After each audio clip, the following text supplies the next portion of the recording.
Northern California. The fire is now burning across 4 counties and has grown to become the second largest wildfire in California history. Last year's August complex fire remains the largest fire overall. Here's what we know right now. According to CAL FIRE, the Dixie Fire has burned more than 463,000 acres and is just 21% contained. It's burning mainly in Plumas County, but also in parts of Butte, Lassen, and Tehama counties. The Plumas County Sheriff's Office says 4 people are still unaccounted for in the Greenville area. Fire crews were able to make some progress as cooler overnight temperatures and higher humidity yesterday helped to slow the spread of the fire. Smoke in the region is also helping firefighters contain the flames. We find ABC 10's Luke Clary in Susanville tonight, where people are concerned the fire could reach them next. Luke? What we're seeing here are CAL FIRE crews putting out spot fires. These are started by embers from the main body of the fire, only a few hundred yards to our west. We are standing now just a few miles north of the town of Westwood near Mooney Road. On the other side of this road, we saw hand crews and heavy machinery putting in dozer lines to help try to build a line of containment. Awaiting word from the front lines in the fight against the Dixie Fire, a growing community of evacuees arrive in Susanville with nowhere else to turn. Where would I go? I couldn't go back that way. Ann O'Malley and her husband Kevin from Westwood evacuated Wednesday. It's scary when you sit there and see all the smoke coming over the mountain and wonder where's it at, because you can't see it, but you can see the smoke. Left behind a lot of stuff. Fires ravaged through everything. Jason Gray Powers and his girls came from devastated Greenville. Want that? Volunteers bringing them boxes of clothes and toys. It actually means the world because it keeps us strong. For them to see them smiling through a time like this when emotions are raw for everybody around us. And fueling this entire operation, we have amazing volunteers. The Salvation Army, Roseville, and Auburn Corps, 50 to 60 volunteers per day, churning out hearty favorites like Sloppy Joes and waffles. Cinnamon and vanilla. And lots of love. Keeping everyone fed with 3 meals a day. Not just fed, but they are fed very well, that they're nice and full. And what's feeding the fire, if you will, is this dry vegetation. You know, it's everywhere in these hills, on these mountains, feeding the flames as the Dixie Fire continues to grow. Our Luke Clary reporting tonight. As we mentioned just a few moments ago, 4 people are unaccounted for in the largest fire actively burning in the country. Now take a look. Here are the names of those people released by the Plumas County Sheriff's Office this afternoon. They are Lillian Basham, Joseph Basham, Blanca Aubin, and Michael Aubin. All of them are from Greenville. If you know anything about their whereabouts, you are urged to call the Plumas County Sheriff's Office. Now, smoke from the Dixie Fire is causing air quality issues in Lassen County. This is video taken in Susanville. The air is expected to stay a concern throughout the weekend. Yeah, it's really thick and it just makes your eyes itch, your throat.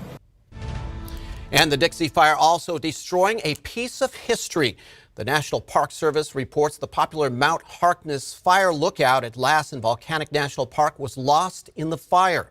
The 2-story structure was built back in 1930 at the southeast corner of the park. While the Dixie Fire is active mostly on the east side, the entire park is temporarily closed to allow for firefighter access.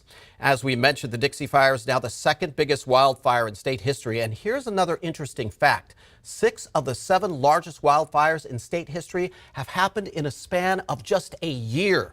5 wildfires happened in August and September of last year, with the Dixie Fire starting, of course, just last month. PG&E, which is California's largest power company, has said it is possible their equipment might have sparked the Dixie Fire. A federal judge ruled the company has 1 week now to explain how it might have had a role in starting the fire and where they think it started. The judge wants a list of every fire PG&E might have been responsible for this season. And another fire we are tracking in our area. Firefighters are gaining an upper hand in fighting the river fire that's in Nevada and Placer counties. The fire is now 65% contained, 2,600 acres burned. 2 people and 1 firefighter have been hurt from the flames. Crews are still working to remove hazardous trees. Evacuation orders are in place for parts of Placer County, but all evacuation warnings have been lifted. Here's what that fire looks like today. It is right near Colfax and just below Grass Valley, a much smaller fire compared to the Dixie Fire. And as fire crews work to mop up hot spots, we're learning more information about how that river fire may have started. ABC 10's Sebastian Robertson joins us live from the scene from Auburn tonight. Sebastian? Well, the effort against this fire is still not over yet. The concern as the sun goes down and we head into night is those hot spots. Meanwhile, CAL FIRE says that arson investigators are making significant progress, and all signs as to where this fire started are pointing to one location. Arson investigators narrowing the search for the start of the river fire to this campground 2 miles south of Colfax. A fire that sparked Wednesday burned so hot and so fast that campers took off, leaving tents and gear behind. A fire that started despite padlocked campfire rings and blocked off grill grates. The campground attracts a huge amount of people from all over. Frank Nan lives 100 yards from the entrance of the Bear River campground. He says the campsite is well known to neighbors, infamous. Says he's spent years pushing the county to control crowds and mitigate what he sees as a clear fire danger. The overnight camping, the biggest concern was that someone would have a campfire and then a hot one would get out, or someone wasn't supervising a parent or a child rather, and that's it, away it goes.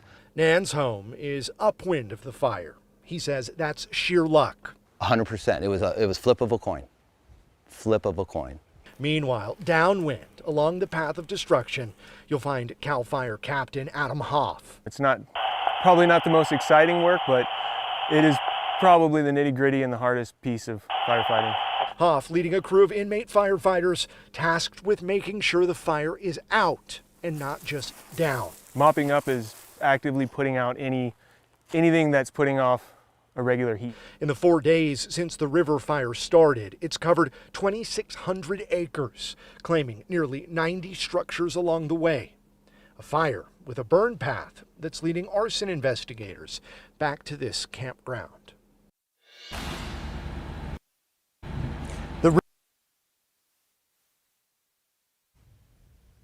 Our Sebastian Robertson reporting live from Auburn. Thank you, Sebastian.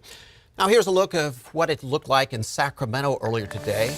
Check out this scene. You can see that it's not as smoky as it was compared to the last few days. And Monica, waking up in Stockton, where I live, it was nice to look out and see, wow, it's blue skies, no little bit smokiness. That's right. A lot nicer. Here's a look at our satellite image, which is our visible satellite image. It's a very finely detailed satellite where you can see some of the smoke coming out, especially from the Dixie Fire, where you can see those plumes mostly heading off to the east there. Now, we also have a couple of fires burning up towards northwestern California, Monument and McFarland Fire, putting off additional smoke. So that's really what we were dealing with over the past couple of days. An air quality alert still in effect for the San Joaquin Valley with area fires, poor air quality, limit time outdoors for the next couple of days. Here's a look at how air quality improved throughout the day. Now, this is at 8 o'clock in the morning. You can see unhealthy air, especially piling up throughout much of the foothills and the Sierra as those westerly winds continue to push that smoke eastward. What we found is improving air quality, and we'll have at least one more day of that. As you can see, those southwest winds still coming in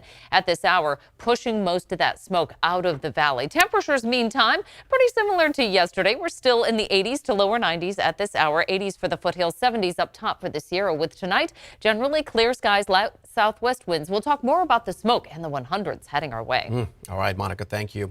And during a wildfire, you might not know what you need to do at the last minute to escape the flames. ABC 10's Brandon Ritterman explains what you should do so you are ready to go. Most of us are used to getting alerts for everything. But in a fire, you don't have to wait to be told. Alert systems don't always work. There's no substitute for your own judgment to decide when to go. Deadly wildfires don't always look like a wall of flames. Thick black smoke blowing over your head or falling embers are signs to get out. Don't be the person in your group who stays behind to save the house or put together one more box of stuff to save. Your loved ones may need your eyes and ears for job number one, staying alive. Nothing in your house is more important than that.